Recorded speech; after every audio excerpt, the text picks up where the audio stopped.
Here I have my mom, Danica Dalton. Hi. Um, what do you do to motivate yourself? So every day, a day in the life of Danica Dalton, as you know, I wake up at 4. I'm in the gym by 5 a.m. I go to the gym because it increases the endorphins in our bodies, so it boosts our mood. After I get home from the gym, I like to pray at 6 a.m. Every morning we pray. And not only do I pray by myself at 6 a.m., I pray before you guys, as you know, leave the house. Around what, 7:10 every morning we pray. So in between the time I leave the gym and I do my first morning prayer at 6, I like to listen to encouraging music. And encouraging music can be anything from Glorilla to Marvin Sapp. So I can listen to something that's like shoot 'em up, bang, bang, I'm that girl, or Lord, I thank you for this day. Do you feel like you have to constantly motivate yourself? Absolutely. Every day it's a constant struggle. And I'm not even going to say struggle because that's a bad word. It's constant. Every day it's just constant. I have to get up every day motivated to be intentional about the things that I'm doing throughout the day. Like whether it's waking you guys up for school in the morning, waking your dad up for work, making sure you guys have all the activities lined up today and everything is charted and done, to coming to work, to seeing my patients, to going into the members' home, to holding their hands while they're experiencing difficult times, to listening, to showing empathy, to showing sympathy. It's constant, right? And dealing with people can be draining, especially with people from all different aspects of life, right? I've dealt with people who, in my mind, I would think were entirely privileged, but their whole world to them was falling apart. And then I've dealt with people who had nothing and thought that their world was everything. So, in order for me to be able to live, I have to constantly remind myself that, hey, somebody would love to be in my shoes. It's somebody better off than I am, and then it's somebody worse than I am. So with that being said, yes, I have to constantly motivate myself because if I don't do it, who's going to do it for me? Okay. As someone who is constantly interacting with others, do you feel like you lack empathy or overly confident? Absolutely not. So when you're dealing with the medical field, one of the things we have to do is we have to die to ourselves daily. We have to take classes on cultural competence and cultural awareness. So we literally have to die to ourselves. For example, remember I told you the story about the patient I had when I was doing working down, I think in Lansing or somewhere, as an ER nurse, and I was rotating through, traveling through their ER, and the husband was from some Middle Eastern company. The couple was, and the wife was pregnant, but she was having a miscarriage and she was bleeding internally. And in order for her to make the decision to go ahead and fully terminate the pregnancy, the husband had to call back home, which is like a 12, 14-hour time difference to get permission from their higher up or their higher priest or whatever it is in their culture, right? And for me, I had to put my religious beliefs and my personal beliefs to the side and be able to provide the best care for that patient.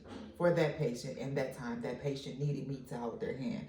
Their providers were all men, so they ended up recruiting me as a female nurse to be there with her.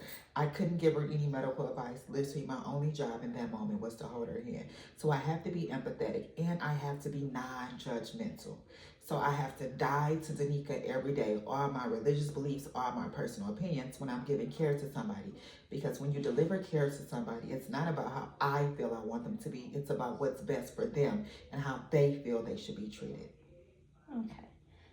As a woman in the medical field, do you feel like you have to clarify or use your environment to grasp a better understanding of your subject or your patients? No, it's no different than being a man. Like I still have to be, once again, I have to die to Danica every day. When I leave out that door, after I drop your baby sister off at school, I have to be able to deliver the best care to my patients possible. Meaning that whatever issues I have going on at home, they stopped once I dropped Cassie off. When I pick Cassie up, I pick those issues back up, right? So if Cassie was having a rough day, oh well, when she gets out of my car, that's it. If Callie is having a tough time, oh well, when she get out of that car, that's it, right? Or when Callie makes it to school, that's it. So when I get here and I'm in work mode, I'm really in work mode. There's no mommy mode there. There's no wife mode. Now, granted, if there's an emergency, everything stops, cease and desist when it comes to my husband and my children. Outside of that, if it's not an emergency, as I have to constantly tell Callie, it's going to have to wait until I get finished with work, right? Because when I'm at work, my patients need me. And my work is what makes sure that we're able to cover that tuition at your school, that tuition at that daycare, that we're able to take the trips that we're able to take, that you're able to wear the clothes that you're able to wear, that I'm able to do the things that I like to do as well. So when I'm at work, I'm literally at work. Okay. Um, do you feel as though your cell phone has a major effect on your nonverbal communication towards others? Absolutely not. I'm not on my cell phone. Okay. Um, how about your like listening skills? Like, do you feel like when you're listening to others, like them being on their phones is affecting you communicating with them? Oh, I have a no phone policy. I'm like Comcast. When you come in here, shut your phone off. Like if I'm there to deliver care, there will be no phones. However, there are instances where our patients may have to phone a family member for something they don't understand or to give clarity to a family member, then I have no problem with that. But you talking on your phone when I'm delivering care, it's either you're going to get the care or you're going to talk on your phone because it's not going to be both. And my time is limited. So I hope you use my time wisely.